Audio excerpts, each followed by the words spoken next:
علیکم ورحمۃ اللہ وبرکاتہ۔ آج ہم آپ کے سامنے 7ویں پارے کا خلاصہ پیش کرنے جا رہے ہیں، جو ایک موضوع چلا آ رہا تھا، یعنی نصارہ کے تعلق سے کہ وہ تکبر نہیں کرتے ہیں ان کے جو علماء ہوتے ہیں،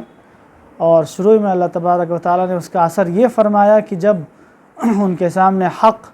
اور قرآن سنایا جاتا ہے تو ان کی آنکھیں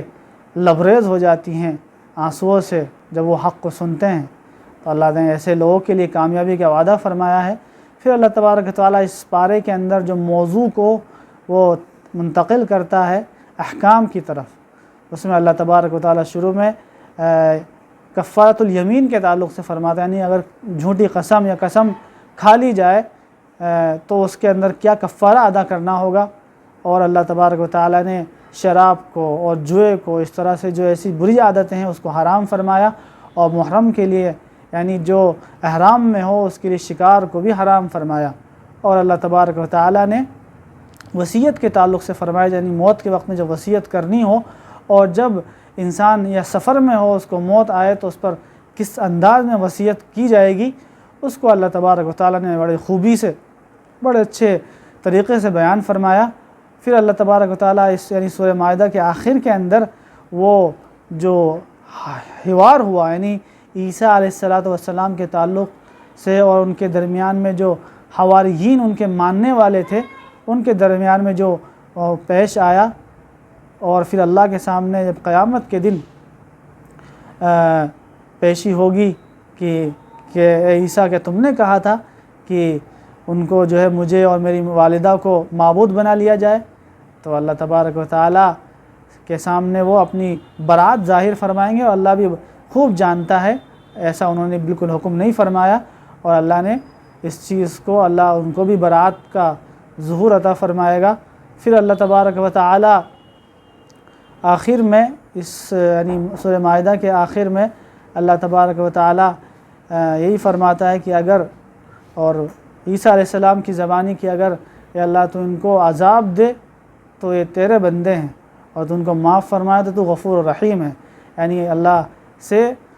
آپ یعنی عیسیٰ علیہ السلام اللہ سے وہ نرمی اور وہ ہے کہ امت کے تعلق سے اور لوگوں کے تعلق سے نرمی اور رحم کی جو ہے درخواست کرتے ہیں۔ پھر اللہ تبارک و تعالیٰ سورہ انعام شروع میں ذکر فرماتے ہیں، اس کے اندر اللہ تبارک و تعالیٰ جو قضیہ یعنی جو اللہ تبارک و تعالیٰ نے بیان فرمایا وہ توحید کا، رسالت کا، بعثت کا، یعنی توحید اللہ کے اوپر ایمان لانا، اللہ کی عظمت اور جلال کو ذکر فرمایا، اور رسالت کے تعلق سے کہ رسالت وہ کیوں دی گئی ہے، اور جب تم انکار کرتے تھے وہ چیز تم پر نازل کی گئی، تم نے ایسے اللہ کی طرف سے یہ ہمارے لیے کیا جائے، یہ کیا جائے، لیکن جب اللہ کے رسول تمہارے درمیان میں آ گئے تو تم نے انکار کر دیا۔ تو اس تعلق سے یعنی رسالت کے تعلق سے اللہ نے بیان فرمایا۔ پھر اللہ تبارک و تعالیٰ مکذبین یعنی جو جب انکار کرنے والے ہیں ان کے ساتھ میں کیا معاملہ کیا جائے گا، کیا ان کو جزا ملے گی، اور اللہ تبارک و تعالیٰ نے ان کو خوف دلایا کہ جن لوگوں نے انکار کیا ان کے ساتھ پہلے کیا کیا گیا قوم عاد و ثمود کے تعلق سے، اور تمہارے ساتھ بھی کہیں ایسا معاملہ پیش نہ کیا جائے، اس لیے تمہیں ڈرنا چاہیے۔ پھر اللہ تبارک و تعالیٰ نے ابراہیم علیہ السلام ان کی قوم کے درمیان میں جو توحید کے تعلق سے، یعنی جب اللہ پاک پہلے توحید کو ذکر فرماتا ہے انسان تاکہ اس پر غور کرے، پھر اس کے تعلق سے اللہ ایسے واقعات نبیوں کے پیش کرتا ہے تاکہ انسان کے اندر اس کی استعداد پیدا ہو جائے کہ سمجھنے کی، وہ بالکل یہ نہ کہہ سکے کہ ہمیں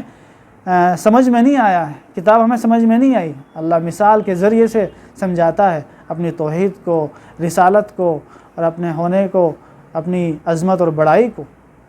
تو انہوں نے اللہ کو سمجھا، آسمان و زمین کو دیکھ کر ان کو سمجھایا اپنی قوم کو۔ تو اس کے اندر یہ جو ہے غور کرنے یعنی امت کو اس چیز پر ابھارا گیا کہ امت اور کفار اور غیر بھی اللہ کی بنائی چیزوں کے اوپر، آسمان، زمین، چاند و ستارے اور سورج کے اوپر غور کرے تاکہ وہ اللہ کی وحدانیت کو، اللہ کی عظمت کو پہچانے اور اس پر ایمان لائے۔ پھر اللہ تبارک و تعالیٰ اس پر یعنی اللہ کی مخلوق کو جو اللہ نے پیدا فرمایا اس کے پر غور و فکر کرنے کے لیے کہتا ہے کہ آسمان اور زمین پر جو اللہ نے پوری دنیا بنائی ہے اس پر غور کیا جائے تاکہ اللہ کی عظمت اور بڑائی جو ہے دلوں کے اندر پیدا ہو جائے۔ تو اللہ تبارک و تعالیٰ نے یعنی اس صورت کے اندر یعنی سورہ انعام کے اندر یہ ذکر فرمایا ہے کہ یعنی عقل کو زیادہ مخاطب کیا ہے، یعنی اللہ پاک نے آسمان اور زمین